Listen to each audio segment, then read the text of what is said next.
Hi hello good evening. ఈరోజైతే చాలా రోజుల తర్వాత దాదాపు 1 year తర్వాత మా ఫ్రెండ్ వాళ్ళ ఇంటికి వచ్చాను. ఇక కాసేపు మాట్లాడుకొని మా ఫ్రెండ్కి నేను చేసే కర్రీలలో చాలా ఇష్టమైన డ్రై గుత్తి వంకాయ చేస్తున్నాను. అంటే మా ఫ్రెండ్ కొడుకు ఎల్లిపాయలను దంచుతున్నాడు. అంటే ఇందులో ఎల్లిపాయలు వేయాలి కాబట్టి అప్పుడప్పుడే దంచుకుంటున్నాం అన్నమాట కచ్చా పచ్చాగా. అయితే ఈ పౌడర్లోకి ఎల్లిపాయ పేస్ట్ మరియు ధనియాల పొడి యాడ్ చేస్తున్నాను. అయితే ఈ ముందుగా నేను ప్రిపేర్ చేసిన పౌడర్ ఏంటంటే అందులో కొబ్బరి, ఒక మీడియం సైజ్ కొబ్బరి, ఉప్పు కారం వేసుకొని ఇంటి దగ్గర పట్టుకొని వచ్చాను. ఆ క్లిప్పింగ్ మిస్ అయ్యింది. ఇక ఈ పౌడర్ అంతా ప్రిపేర్ అయ్యింది కదా, దీన్ని మంచిగా కలిపి పెడుతున్నాను. మనం గుత్తి వంకాయకి ఎలాగైతే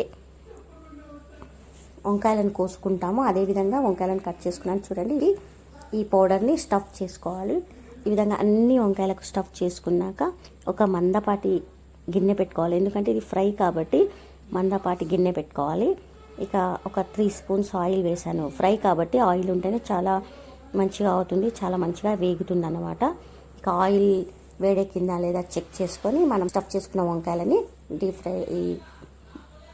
ఈ ఆయిల్ లోపలికి వేసుకోవాలి. అయితే వంకాయలను అప్పుడే మనము కదపరాదనమాట చెంచాతో, ఎందుకంటే ఆ లోపల పౌడర్ ఉంది కదా అంతా స్ప్రెడ్ అయిపోతుంది.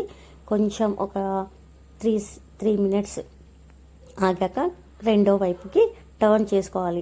అంటే ఎందుకంటే అప్పటి వరకు కింద వంకాయ అనేది వేగిపోతుంది. ఇప్పుడు రెండో సైడ్కు తిప్పుకుంటే రెండో సైడ్ కూడా వంకాయ అనేది వేగాలి. మళ్ళీ ఒక 2-3 minutes ఆగిన తర్వాత వంకాయ ముక్కలు వేగినట్టు కనిపిస్తున్నాయి కదా, మీకు వీడియోలో కనిపిస్తుంది కదా. ఇక అవి వేగాక ఈ పౌడర్ ఉంది కదా, మనం ప్రిపేర్ చేసుకున్న కొబ్బరి, కారం, ఉప్పు, జీలకర్ర పొడి, ధనియాల పొడి, గరం మసాలా పొడి, తర్వాత ఎల్లిపాయలు అన్నీ కలిపిన ఈ పౌడర్ ఉంది కదా, ఈ పౌడర్ని మనం వంకాయల పైన వేసేసుకోవాలి. అయితే మనం ఈ వంకాయకు ఈ పౌడర్ ఎక్స్ట్రా అవుతుంది. మనం ఈ ఎక్స్ట్రా అయిన పౌడర్ని తీసి పెట్టుకోవచ్చు. ఎందుకంటే తర్వాత కూడా ఎప్పుడైనా మనం వంకాయ చేసుకోవాలనుకున్నప్పుడు ఇంత పెద్ద ప్రాసెస్ ఉండదు. ఇక మనకి ఎంత అయితే అవసరమో, ఎంత గ్రేవీ అవసరం అనుకుంటామో అంత పౌడర్ వేసేసుకొని మంచిగా వంకాయలను కలుపుకొని ఒక చాలా చిన్న లో ఫ్లేమ్ పైన మనము అయితే ఈ కర్రీని వేపుకోవాలి. ఒక 5 నిమిషాల తర్వాత చూడండి, వంకాయ అయితే మీకు వంకాయ ఉడుకుతుందా లేదా అనే డౌట్ రావచ్చు. చూడండి, వంకాయ అయితే ఉడికిపోయింది. ఇక ఈ కర్రీకి కాంబినేషన్గా చపాతీ బాగుంటుంది. ఇక చపాతీ కూడా ప్రిపేర్ చేసుకున్నాము.